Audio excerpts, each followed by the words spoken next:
Assalamualaikum warahmatullahi wabarakatuh. Saya Muhammad Danis Mirza akan mengerjakan UAS pengantar ilmu hukum. Akan menjawab beberapa pertanyaan. 1. Mengapa kaidah hukum masih diperlukan sementara dalam kehidupan masyarakat pada dasarnya sudah ada kaidah norma yang mengatur tingkah laku manusia dalam pergaulan hidupnya, yaitu kaidah agama atau kepercayaan, kaidah kesusilaan, dan kaidah kesopanan. Jelaskan pendapat Anda. Menurut saya, karena kaidah hukum sangat diperlukan, karena walaupun sudah ada kaidah kesusilaan, kaidah kepercayaan, manusia tetap akan bisa saja melakukan kesalahan. Dan jika tidak dihukum menggunakan kaidah hukum, kesalahan-kesalahan manusia itu akan terus diperbuat dan tidak akan dapat terselesaikan masalahnya. Pertanyaan yang kedua, apakah Indonesia bisa menerapkan sistem peradilan juri? Apa keuntungan dan kekurangan apabila Indonesia menerapkan sistem peradilan juri? Menurut saya bisa, tetapi kurang cocok saja di Indonesia. Karena kelebihan dari peradilan juri adalah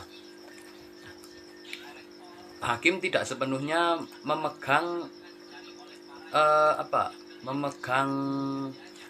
hukum yang ada, dan jaksa dan hakim bisa imbang pendapatnya. Tetapi kekurangan dari peradilan juri kalau diterapkan di Indonesia, karena Indonesia itu adalah negara yang tinggi angka korupsinya. Bisa jadi kan di situ juri yang memiliki kuasa juri jadi bisa dijadikan acuan seperti di atas hakim. Jadi jika kita menerapkan peradilan juri, bisa saja terjadi kasus sogok menyogok antar juri dan tersangka atau yang disangka.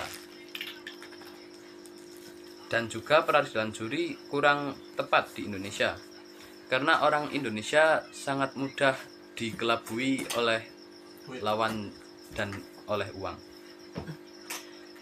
Yang ketiga,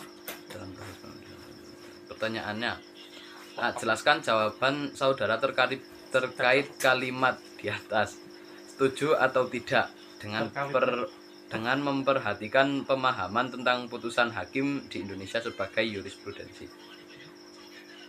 Saya setuju, karena banyak kekosongan yang belum ada hukum di undang-undang.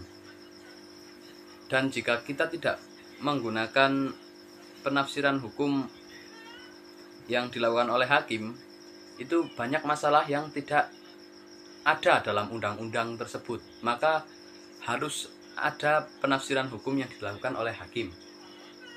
Jawaban yang B, seberapa jauh peran penafsiran hukum dalam pembentukan putusan hakim sebagai upaya penegakan hukum dan perannya sebagai salah satu sumber hukum?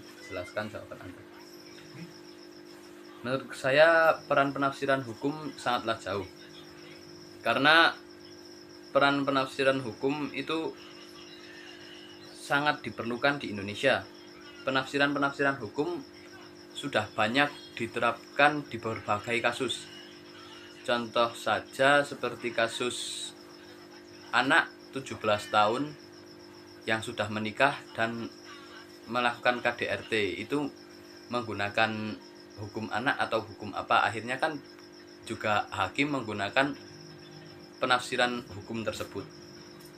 Mungkin cukup sekian dari saya, kurang lebihnya mohon maaf.